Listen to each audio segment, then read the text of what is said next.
ishinde vita iliyo ndani yako kwanza kabla hujamwangalia shetani. Bwana Yesu asifiwe. Biblia inasema miili yenu ni hekalu la nani? Roho, si ndio?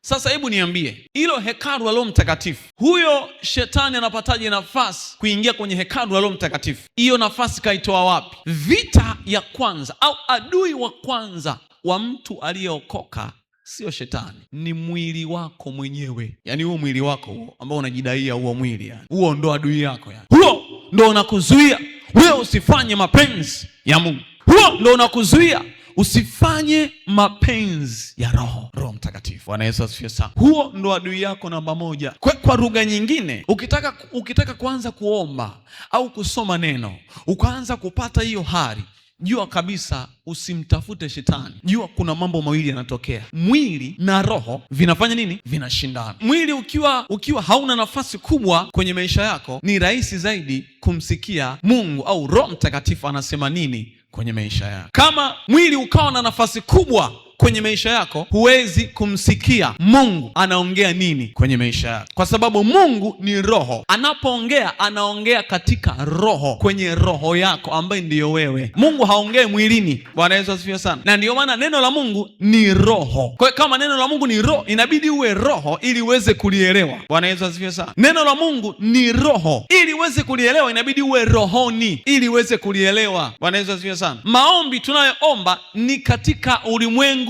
wa roho, sawa sawa na ile wa Efeso 6:12 pale, kushindana kwetu si juu ya damu na nyama, bali juu ya falme na mamlaka na wakuu wa giza hili na majeshi ya pepo wabaya katika ulimwengu wa roho. Kwa hiyo maombi unayoomba ni katika ulimwengu wa roho. Sasa usiyachanganye.